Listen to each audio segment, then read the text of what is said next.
because it was found in the golden age of Egypt, 1391 BC. I called it lost city because it was lost.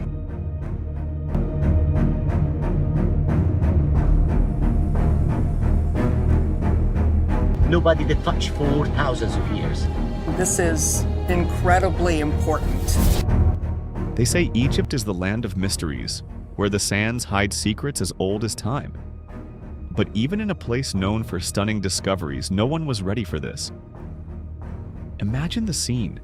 Dawn breaking over the dunes west of Luxor, painting the sky in shades of pink and gold. A team of archaeologists, dusty and exhausted, digging through what they thought would be a pretty standard excavation. And then, scrape. A trowel hits something solid. Silence falls. As the sand is brushed away, a mud brick wall emerges. Then another and another, forming the edges of rooms and streets. Within hours, an entire city starts to come to life from its 3,400-year-old grave. The news spreads faster than a desert storm. The lost city of gold of ancient Egypt has been found. What started as a search for a young pharaoh's temple turned into one of the biggest archaeological finds of the century. A city from the golden age of Egypt, perfectly preserved, as if the people who lived there had just stepped out for a moment. No wonder some archaeologists are calling it the most significant discovery since Tutankhamun's tomb. A city built for the gods. The city of Aten, as inscriptions reveal, was built by Pharaoh Amenhotep III, who ruled during Egypt's golden age from 1391 to 1353 BC. Known for his wealth, massive building projects, and a love for luxury that would put any modern-day billionaire to shame, Amenhotep III's reign was a time of unprecedented power and prosperity. Ancient records even hinted that 3 royal palaces were built here, making it the heart of the empire's administration and industry. But until now, it was just a legend. The pharaoh who loved gold. Amenhotep III wasn't just any pharaoh. His reign is often called the height of Egypt's new kingdom, a time when Egypt controlled a vast empire stretching from modern-day Sudan to Syria. Known for his love of luxury, Amenhotep wasn't shy about flaunting his wealth. He built massive temples, enormous statues, and sent expeditions to mine gold deep in the deserts. His love for gold was almost obsessive. Fun fact, the Egyptians called gold the flesh of the gods, and believed it had magical properties that could protect the dead in the afterlife. That's why so many tombs were filled with gold jewelry, masks, and even golden sandals for the journey to the underworld. Gold fever, ancient Egypt's wealth obsession. Gold wasn't just a luxury, it was a divine metal believed to be the skin of the gods. No wonder then that the city of Aten was home to a massive gold processing complex. Archaeologists uncovered grinding stones, filtration basins, and even clay smelting furnaces. These weren't just random tools, they were part of a full-scale operation to turn raw ore into gleaming gold ingots. Some experts think this might be the oldest complete gold processing complex ever found. Imagine the scene. Workers hauling in carts of quartz rock, pounding it to dust, washing it to separate the gold flecks, then melting it down in roaring furnaces to cast into ingots. It's not hard to picture the workshops glowing at night with the light of a dozen fires, the air thick with the scent of hot metal and desert dust. The political drama unfolds. One of the most shocking finds was a sealed clay jar dated year 37 of Amenhotep III's reign. It described dressed meat for the third Hebsed festival, from the slaughterhouse of the stockyard of Ka made by the butcher Yui. Inside were 10 kilograms of dried meat, perfectly preserved, a time capsule from the past. The jar's date suggested the city was thriving right up to the end of Amenhotep's rule. But then, suddenly, it was abandoned. Theories about the abandonment. So why did Aten fall? The most popular theory is that it was abandoned when Akhenaten moved the capital. But there's another possibility. Plague. Inscriptions from Amarna hint at a deadly disease that swept through Egypt around the same time, killing many, including Akhenaten himself. Some archaeologists wonder if that same plague might have struck Aten, turning it into a ghost town almost overnight. Then there's the idea that it wasn't disease or politics, but economics. That the city was simply too expensive to maintain without the royal treasury backing it. A revolt in the shadows. As the sun set on the city of Aten, the streets would have glowed gold in the dying light. Temples covered in gilded reliefs, the palace walls shimmering with polished limestone, and the great altar of Aten catching the last rays of daylight. But in the shadows, discontent was growing. The priests of Amun, furious at the loss of their power and wealth, had begun to stir rebellion.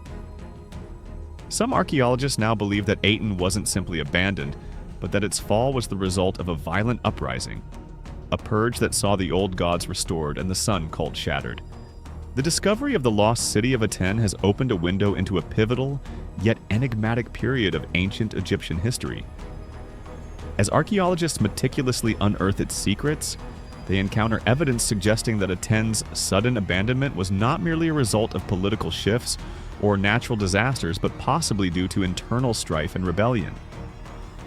This section delves into the archaeological findings, historical context, and scholarly interpretations that shed light on a potential revolt that led to the city's demise. Archaeological evidence. Tunnels of turmoil. Beneath the temple district of Aten, archaeologists have uncovered a network of tunnels that offer chilling insights into the city's final days. These subterranean passages contain the remains of over 24 individuals, their skulls bearing signs of blunt force trauma, and their arms bound behind their backs. The positioning of the bodies and the nature of their injuries suggest they were victims of execution rather than casualties of battle. The walls of these tunnels are adorned with inscriptions that provide a glimpse into the sentiments of the time. Hastily etched curses against the deity Aten and fervent prayers to the god Amun indicate a profound religious and ideological conflict.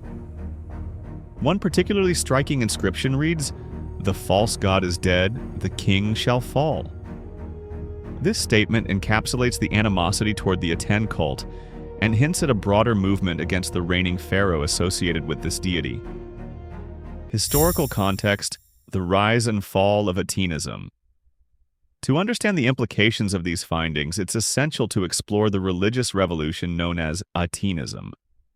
Initiated by Pharaoh Akhenaten, formerly Amenhotep IV, this monotheistic worship of the sun disk Aten marked a radical departure from Egypt's traditional polytheistic beliefs centered around deities like Amun. Akhenaten's reforms included relocating the capital to Akhetaten, modern-day Amarna, and suppressing the powerful priesthood of Amun. While Akhenaten's intentions might have been to consolidate religious power and unify his realm under a single deity, these drastic changes disrupted established religious practices and socioeconomic structures.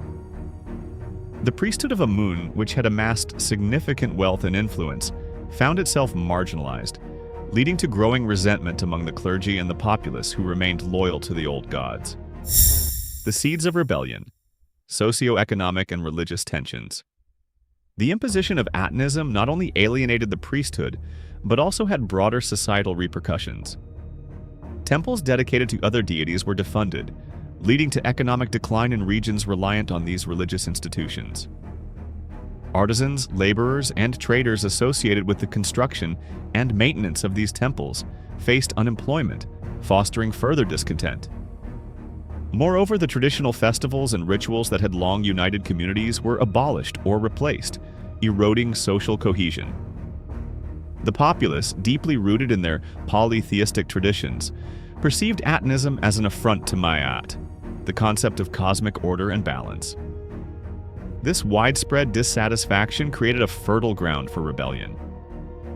The revolt unfolds, from dissent to uprising. The combination of religious suppression, economic hardship, and social upheaval likely culminated in organized resistance against Akhenaten's regime. The clandestine gatherings in the tunnels beneath Aten's temple district may have served as meeting points for conspirators plotting to overthrow the pharaoh and restore the traditional religious order.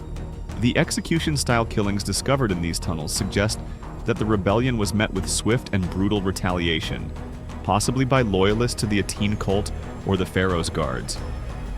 However, the presence of inscriptions cursing Aten and advocating for Amun's vengeance indicates that the insurgents maintained their defiance even in the face of death. Aftermath: the restoration of the old order. Following Akhenaten's death, his successor, Tutankhamun, initiated a restoration of the old religious practices. The capital was moved back to Thebes, and the temples of Amun were reopened and refurbished.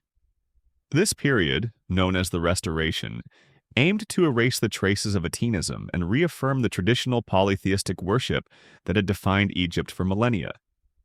The discovery of the tunnels and the remains within them provides tangible evidence of the turmoil during Akhenaten's reign and the lengths to which individuals went to oppose his religious reforms. It underscores the deep-seated resistance to monotheism in ancient Egypt and the resilience of traditional beliefs in the face of radical change. The unearthing of these tunnels beneath Aten offers a poignant reminder of the complexities inherent in religious and political transformations. While Akhenaten's vision of a monotheistic society centered around Aten was revolutionary, it faced insurmountable opposition from a populace deeply entrenched in their traditional beliefs. The evidence of rebellion and subsequent restoration highlights the enduring power of cultural and religious identity in ancient Egypt. As archaeologists continue to explore Aten, each artifact and inscription adds nuance to our understanding of this tumultuous period. The city's rise and fall serve as a testament to the challenges of implementing radical reforms and the potential consequences of alienating established institutions and traditions. Through these discoveries, we gain invaluable insights into the dynamics of power, faith, and resistance that have shaped human history. The wrath of the gods, a volcanic clue? The sudden abandonment of ancient cities has long intrigued historians and archaeologists, prompting investigations into potential natural disasters that could have precipitated such events. One compelling hypothesis suggests that the catastrophic eruption of the Thera volcano, modern-day Santorini, played a pivotal role in the decline of several Eastern Mediterranean civilizations, including those in ancient Egypt. Around the mid-2nd millennium BCE, the Thera volcano experienced one of the most powerful eruptions in recorded history. This event released vast amounts of volcanic ash and gases into the atmosphere, leading to significant environmental and climatic changes across the region. The eruption's magnitude was such that it likely caused massive tsunamis, widespread destruction, and a volcanic winter effect, characterized by reduced temperatures and diminished sunlight. Impact on Egypt: climatic and societal ramifications. While the direct impact of the Thera eruption on Egypt has been a subject of debate, several lines of evidence suggest that the resulting climatic anomalies had profound effects on the Nile Valley. Atmospheric disturbances, the injection of ash and sulfur dioxide into the stratosphere, could have led to atmospheric cooling and disrupted weather patterns. Such disturbances might have caused irregularities in the annual Nile floods, which were crucial for agriculture. Inconsistent flooding would result in crop failures, food shortages, and economic instability. An intriguing piece of evidence is the Tempest Stele, commissioned by Pharaoh Amos. The stele describes a great storm that struck Egypt, causing widespread destruction. Some scholars interpret this account as a reflection of the climatic aftermath of the Thera eruption, suggesting a correlation between the two events. The lost city of Aten, once buried beneath centuries of sand, now stands as a testament to a civilization's grandeur and its darkest struggles. Each wall, inscription, and artifact uncovered offers a glimpse into a world of opulence, faith, and rebellion. A world where pharaohs wielded immense power, but were not immune to the tides of change. As archaeologists continue to peel back the layers of time, the story of Aten becomes not just a tale of a lost city, but a mirror reflecting the timeless human struggle between tradition and revolution, faith and power. The sands may have claimed Aten for millennia, but its secrets now revealed ensure that its legacy will endure far beyond the desert's edge, reminding us that even in the most glorious epics of history, shadows linger.